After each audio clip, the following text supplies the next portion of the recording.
ओम खड्गं चक्रगदे सुजाप परिघां शूलं मुशुण्डिं शिरा शंखं सन्ददधिं करैस्त्रिनयनां सर्वाङ्गभूषावृतां नीलास्मद्युतिमासपाददशकां सेवे महाकालिकां यामास्तौ स्वपिते हरौ कमलजो हन्तुं मधुं कैटभम्। सर्वमङ्गलमाङ्गल्ये शिवे सर्वार्थसाधिके शरण्ये त्र्यंबके गौरी नारायणी नमोस्तुते।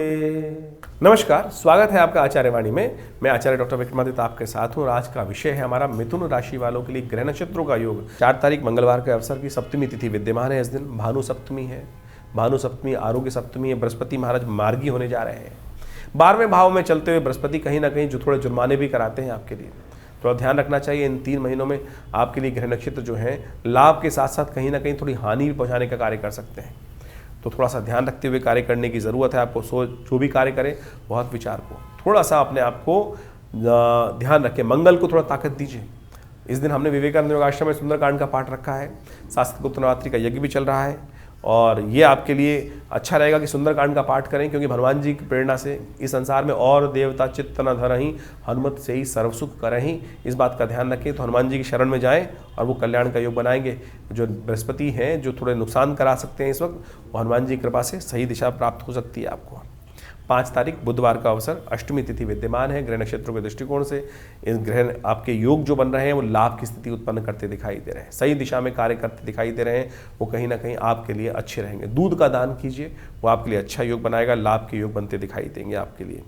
6 तारीख बृहस्पतिवार का अवसर है और इस दिन ग्रह नक्षत्रों के दृष्टिकोण से गुप्त नवरात्र समाप्त हो रहे हैं और चंद्रमा उच्च के होने जा रहे हैं, बृहस्पति के साथ विराजमान होने जा रहे हैं। ग्रह नक्षत्रों के दृष्टिकोण से समझें तो आपके लिए खर्चे बढ़ते दिखाई देंगे, लेकिन साथ साथ धन आगमन की सूचना भी मिलती दिखाई दे रही है। ऐसे में यदि आपने लीकेज बंद कर दी, भगवान की कृपा से, कृपा की आवश्यकता है। गुप्त नवरात्रि का अवसर है, माँ दुर्गा की सुंदर आराधना करें। कम से कम इस दिन तो अपने घर में ब्राह्मण को बुलाकर, पंडित जी को बुलाकर दुर्गा सप्तशती का गुप्त रूप से चुपचाप यज्ञ करा लीजिए। कहा शास्त्र में कहता है गुह्यम गुह्यम प्रत्येन, जितना चुपचाप भगवान की आराधना करोगे ना उतना बढ़िया आपके लिए कल्याण का अवसर बन सकता है। शनि महाराज भाग्य में बैठे हैं और सही कर्म का, सही धर्म का लाभ अवश्य देने को तैयार बैठे हैं और बहुत जल्दी शनि अस्त हो जाएंगे वहाँ से। तो अभी लाभ ले लीजिए इस समय का। जो लोग दिल्ली में हैं वो विवेकानंद योग आश्रम में गुप्त नवरात्रि के अंतिम दिवस यज्ञ में भाग लेने की सुंदर व्यवस्था बना सकते हैं। चिंता ना करें, आश्रम पे बड़ा कार्यक्रम रहेगा उसके लिए। 7 तारीख शुक्रवार का अवसर दशमी तिथि विद्यमान है और ग्रह नक्षत्रों के दृष्टिकोण से योग आपके लिए अनुकूल दिखाई देता है, लेकिन फिर भी अननेसेसरी खर्चे जिनमें पड़ते दिखाई दे रहे हैं, खर्चों को कम करने का प्रयास करें। स्वास्थ्य का ध्यान रखें। थोड़ा सा मौसम परिवर्तन की तरफ से थोड़े स्वास्थ्य को नज़रअंदाज करेंगे तो भारी पड़ सकता है। ऐसे में मंगल जो है वो शक्ति संपन्न होने जा रहे हैं। मंगल के नक्षत्र में बुध जो है वो प्रवेश करता दिखाई दे रहा है और ये बुध की युति थोड़ी सी पॉजिटिव हो सकती है, लेकिन जब तक बुध यहाँ रहेंगे थोड़ा सा आपको दुविधा में फंसाए रखेंगे। ऐसे में बुध के उपाय के लिए गौ पूजन करें, गाय को हरा चारा डालें, वो अच्छा रहेगा आपके लिए। 8 तारीख शनिवार का अवसर एकादशी तिथि है और उस दिन जया एकादशी का योग बन रहा है और ग्रह परिवर्तन के साथ आते आते आपके लिए नई एनर्जी का, आपके लिए नए रास्तों को, नए विचारों को आपके अंदर प्रतिपादित करते दिखाई दे रहे हैं। जया एकादशी पद्म पुराण के अनुसार से जया एकादशी जो है वो माघ मास के शुक्ल पक्ष की एकादशी जो पड़ती है, पिशाच बाधा से भी मुक्ति देती है, एंजाइटी डिसऑर्डर से मुक्ति देती है। कहा जाता है कि इस दिन भगवान विष्णु का पूर्ण यज्ञ कराकर उस यज्ञ भस्म को धारण करने से समस्त कष्ट दूर होते हैं। कहा जाता है जपात्मक यज्ञ करते हुए उस दिन गंगा जल में थोड़ा सा पंचामृत बनाकर उसमें तिल डालकर भगवान का, सफ़ेद तिलों से भगवान का अभिषेक करें और उस चरणामृत को ग्रहण कर लें, उससे स्नान करें।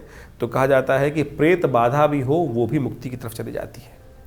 9 तारीख रविवार का अवसर द्वादशी तिथि है। ग्रह नक्षत्रों के दृष्टिकोण से जैसा हमने कहा कि इन 2-3 दिनों में आपके लिए पॉजिटिव रास्ते बनने के योग बहुत सुंदरता से बन रहे हैं। एनर्जी सही है, पॉजिटिव सही है। मंगल लेकिन थोड़े नेगेटिव चल रहे हैं, तो मंगल के लिए कोशिश करें थोड़ा सा ध्यान रखते हुए कार्य करें। हनुमान चालीसा का नित्य प्रति पाठ करते रहें, वो आपके लिए अच्छा रहेगा। भीष्म द्वादशी है, अपने पितरों के निमित्त कोशिश करें तर्पण इत्यादि कार्य करें, तिल का दान करने का प्रयास करें।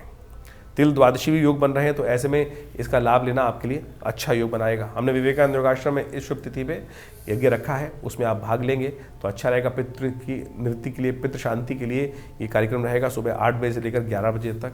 उसके लिए आप अपना स्थान आरक्षित करा सकते हैं आश्रम पर। 10 तारीख सोमवार का अवसर त्रयोदशी तिथि है, सोम प्रदोष का योग बन रहा है, चंद्रमा उच्च के होने जा रहे हैं इस दिन, और चंद्रमा उच्च के होकर आपके लिए सही रास्ता दिखेंगे, सही लाभ के रास्ते खोलते दिखाई दे रहे हैं।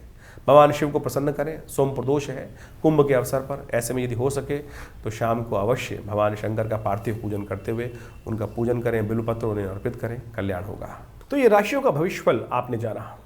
आपकी राशि के दृष्टिकोण से क्या कुछ प्रभाव इन दिनों जब फरवरी के आरंभ काल में आपके जीवन में पड़ने वाला है उसको आपने समझा। देखिए, ये समय समय के अनुसार से विभिन्न ग्रहों का जो परिवर्तन होता है, जैसे इस फरवरी के आरंभ काल में आपने भी समझने का प्रयास किया, समझा भी कि बृहस्पति महाराज परिवर्तन कर कर जो वक्री चल रहे थे पिछले 4 महीनों से, अक्टूबर के महीने से, वो मार्गी हो रहे हैं, और आपकी राशि के अनुसार से उन्होंने जो विशेष प्रभाव आपके जीवन में उत्पन्न किया है वो आपने समझा। आप समझ लीजिए, बृहस्पति का ये परिवर्तन सबसे महत्वपूर्ण परिवर्तन होता है। हर वर्ष में एक बार बृहस्पति राशि परिवर्तन करते हैं, लेकिन वर्ष में एक बार बृहस्पति वक्री भी होते हैं, और जी 4 महीने के वक्रित्व के बाद पुनः मार्गी होकर अभी आने वाले करीब जो मई के मध्य तक अब सीधी गति से चलेंगे।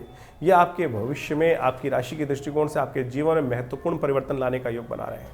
इसके साथ साथ हमको ये भी समझना चाहिए कि जो जन्मपत्री का प्रभाव है उसके कई आयाम हैं। ये जन्मपत्री के दृष्टिकोण से हमें एक एक बात समझने का प्रयास करना चाहिए कि हम राशि को, बहुत सारे लोगों के मन में कई बार प्रश्न उठ जाता है, तो राशि तो बहुत सारे लोगों की, बिल्कुल ठीक बात है, राशि तो बहुत सारे लोगों की हो सकती है, लेकिन आपकी जन्मपत्री के साथ, आपके दशाओं के साथ, आपके ग्रहों के योगायोग के साथ उस गोचर के प्रभाव को जब मिलाकर देखा जाता है, तब वो जीवन में भाग्य के जो योग बन रहे होते हैं वो समझ में आ जाते हैं कि हमारे लिए आने वाला समय सही है या नहीं है। लेकिन राशि के दृष्टिकोण से जो हमने आपके समक्ष भाव उपस्थित किया वो भी बहुत ब्रॉडर स्पेक्ट्रम के तौर पर बता सकता है। यदि इंडिविजुअल रूप से हर व्यक्ति के बारे में सही रूप से जानने का हम प्रयास करें तो वो भी बड़ा संभव है कि जन्मपत्री को विशेष रूप से अध्ययन कर बहुत सारे ग्रहों के योगायोग को देखकर आपकी जन्मपत्री में कौन से प्रकार के योग बने हुए हैं। देखिए, जन्मपत्री में हजारों प्रकार के योग हैं। हर ऋषियों ने, जो ज्योतिष के अंतर्गत भी बहुत सारे अनन्य जो ग्रंथ हैं, इतने अनंत ग्रंथ लिखे गए हैं, और हर ज्योतिषी ने, हर ऋषि ने, हर आचार्य ने अपने अपने उस विज्ञान को, अपने उस अनुभव को उन शास्त्रों में इंगित किया है, विभिन्न योगों का वर्णन किया है, जैसे कालसर्प योग इत्यादि, राजयोग इत्यादि, दरिद्र योग इत्यादि, विभिन्न प्रकार के किमुद्रम योग इत्यादि। इन सब का प्रभाव क्या पड़ रहा है, कब पड़ने वाला है। अब किसी व्यक्ति की कुंडली में राजयोग है, लेकिन वो कब फलीभूत होगा, कौन से योग हैं जो उन राजयोगों को काट रहे हैं। देखिए, आप कंप्यूटर से जन्मपत्री कई बार निकालते हैं तो उसके अंदर बहुत सारी डिटेल लिख के आती है कि इस प्रकार का राजयोग है, इस प्रकार का राजयोग है, इस प्रकार का राजयोग है, लेकिन उसके साथ साथ कुछ अशुभ योग भी होते हैं। उन प्लस माइनस कर उन चीज़ों को अध्ययन करने की आवश्यकता है। फिर दशाएं कौन सी चल रही हैं, दशाओं के अंतर्गत जिसकी दशा चल रही है उससे वो दशेश जो है वो कहाँ बैठा है, किस प्रकार के योग बना रहा है। ऐसा नहीं है कि बृहस्पति जो दशाएं तो 9 ग्रहों की दशाएं हैं वो कहीं ना कहीं घूम के आएंगी। बृहस्पति की 16 साल की, शनि की 19 साल की, शुक्र की 20 साल की, ये दशाएं तो घूम के वही हर व्यक्ति पर आ रही हैं, लेकिन उन ग्रहों की अवस्था क्या है आपकी जन्मपत्री में, उन सब चीज़ों को देखकर, उन विशेष तौर पर विज्ञान का अध्ययन कर उस समझ को, भविष्य को देखा जा सकता है कि क्या कुछ योग हमारे जीवन में बनने वाले हैं।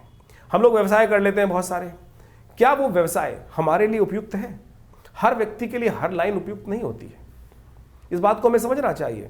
क्या होता था, जाना था हमको किसी और दिशा में जो सफलता मिलनी थी, लेकिन हम जा रहे हैं उल्टी दिशा में, और फिर जीवन पर्यंत घूम घाम के अंत में भटकते हुए आते हैं सही दिशा में, और जीवन निकल जाता है बहुत लंबा, और फिर पता चलता है अरे पहले से ही इस दिशा में इस कार्य को कर लेते तो बहुत सुंदर हो जाता। ये विषय जन्मपत्री का है। बाल्यकाल में ही जब हम जन्मपत्री देखते हैं ज्योतिषीगण, तो बच्चे को बताते हैं, माता पिता को बताते हैं कि इसको इस दिशा में डालना। गौतम बुद्ध की कथा आपने सुनी होगी। गौतम बुद्ध के संबंध में जब ज्योतिषीगणों ने उनकी जन्मपत्री को देखा तो बताया उनके पिता को कि ये बच्चा सन्यासी बन सकता है। पिता ने लाख प्रयास किया कि बच्चे को उस तरफ ना डाला जाए, बांध के रख दिया गया बिल्कुल, जो ऐसे किसी व्यक्ति को, साधु व्यक्ति को उनके जीवन में लाने का प्रयास ही नहीं किया गया। लेकिन फिर भी जब काल आया, समय आया, वो व्यक्ति बदल गया। तो इसी प्रकार से आपके जीवन में कौन से योग हैं, किस प्रकार से आपको लाभ प्राप्ति के योग बनने हैं, कब आपको सफलता प्राप्त करने के योग बनने हैं, वो यदि आप समझ लें आपकी जन्मपत्री के अनुसार से, तो आप अपने जीवन में परिवर्तन का मार्ग बहुत जल्दी से प्राप्त कर सकते हैं। नहीं तो भटकते रहेंगे। देखिए, सुर दुर्लभ मानुष तन पावा, 84 लाख योनियों में भटकने के बाद इस मनुष्य जन को प्राप्त किया है। और फिर इसमें भी यदि अज्ञानता से कार्य करेंगे तो अज्ञानता से कार्य करने से क्या होगा कि वो जीवन में सफलता नहीं मिल पाएगी। अज्ञानता को दूर करें, ज्योतिष विज्ञान का विषय है। आज नासा भी, बाहर के विदेशी वैज्ञानिक भी हमारी उन काल गणनाओं को, ज्योतिष के पंचांग को सत्य मानते हैं। सोचे तो हमारी कई बार लोग भ्रांति उत्पन्न करने के लिए बहुत सारी बातें उत्पन्न कर देते हैं, मनोमस्तिष्क में डाल देते हैं, अरे कुछ नहीं होता है। बहुत कुछ होता है, हमने देखा प्रत्यक्ष भाव से। आज भी देखते हैं, नृत्यपति देखते हैं कि बहुत सारे लोग आते हैं और वो योगा योग जो है प्रत्यक्ष अकाट्य भाव से जीवन में घटित हो रहे होते हैं। तो इसको समझने की आवश्यकता है। सिद्धांत गलत नहीं है। जो सिद्धांत पे काम करने वाले लोग हैं, तथाकथित हैं, अज्ञानी हो सकते हैं, वो मेरे ज्ञान में फ़र्क हो सकता है, लेकिन विज्ञान बिल्कुल ठीक ठाक है, बढ़िया है। तो इस बात को सैद्धांतिक तौर पर समझते हुए हमें कार्य करने की आवश्यकता है।